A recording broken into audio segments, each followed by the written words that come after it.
Hi everybody, this is Dark Guardsman. We're back with another video. Now I want to really quickly show off a mod I'm working on, mainly because I got a really cool side effect of the process, but also to kind of talk about what I'm kind of working on in the side here, and talk about the possibility if you guys want to see a mod similar to this. Now what I am working on is a loot box, loot crate system. Now it isn't loot boxes in terms of you get a box and you open it up and you get nice flashy effects and you get free items. It does give you items, but this is meant to be for an adventure style pack where these loot crates will pop up in the world. You can mine them, you can get items out of them and stuff as well. I just happen to call them loot boxes because more or less that's what they are. But the side effect, as you can see right in front of me, is that I've got so many items spawned on the ground, circling each other, that we end up with this really cool, kind of circle-ish looking thing. Complete accident. Unintentional. This is literally just Minecraft doing its thing. What ended up happening is that I think there's some 100, 200 item stacks actually spawned there. I messed up one of the loot entries that I was working on, and it effectively spawned 100 diamond horse armor sets. So tons of items right there. Now the mod I'm actually working on, basically, you've got 5 loot boxes, or crates, or whatever you want to call them. The client that I'm making this for, which you won't see this actually up on Curse, it's because I'm making this for a private server, is to crates, and they've got 5 tiers of it, and they're pretty straightforward. You break them, so if we go over here and actually break it, it'll drop an item, so there's no real special logic to it. It does have a tile entity. The tile entity doesn't actually do anything though, it's just meant for tracking, so we can track how many blocks are inside the chunk without having to scan the entire chunk, and it is highly customizable, so the client I'm making this for can go through and customize the entire system. Now how it's actually customized is what I've got set up is that it's got basically a data table sheet per box at the moment.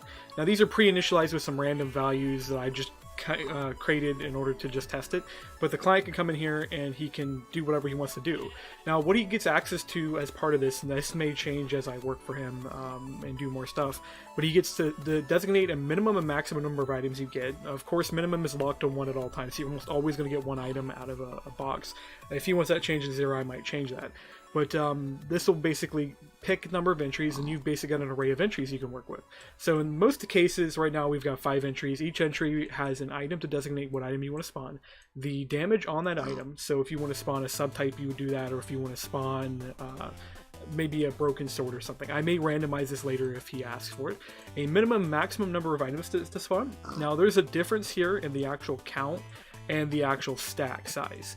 So the count actually relates down to these entries, and then stack size is going to be this. Now if stack size is over the capacity of the item, what it'll do is exactly what happened down here, is that it will actually break those up into individual stacks and spawn those on the ground. That way you actually get a proper drop of the system. I mean, we don't break something during spawning. I don't know if vanilla has a mechanic built into it to actually detect for that, but it's there. We also then have a spawn chance, like what is the likelihood of this actually dropping. The higher the value, the more likely it's to drop. The lower the value, the less likely. So right now we've got it set up for sticks to almost always drop, so from the wooden crate, which is one we actually broke over here earlier. So you almost always will get sticks out of that. Now the client, I don't know what he's going to do with it. He's probably going to put random items in it. He may ask for more tiers, he may ask for different things.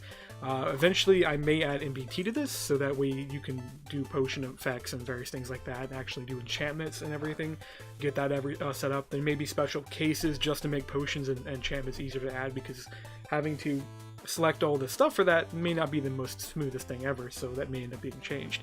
Now, one of the reasons I also am showing this off, not other than just to show how this works and everything. I'm not going to really show a lot of the code because I kind of want to keep it custom and for this client, but I did want to show this so I can talk about the prospect of making a few mods like this.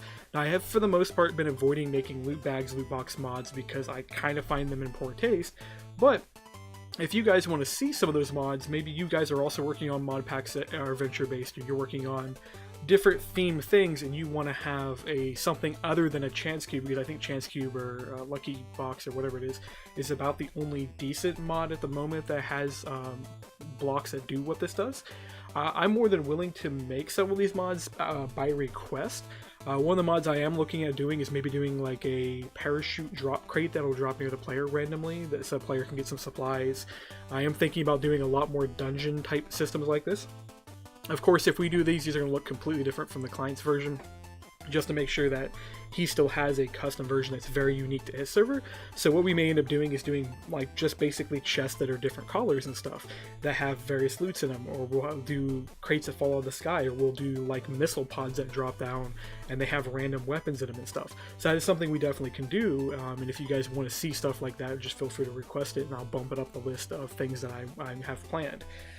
Outside that, progress on ICBM is still going as expected. I'm hoping to get the rest of the recipes and stuff done for that and continue up on our series of how to make a battery box. I'm hoping to do a couple more of those. If I ever do make the chance cubes or lucky blocks or whatever, my own version of it, I will make a tutorial video showing off how to make those if I do find the time for it.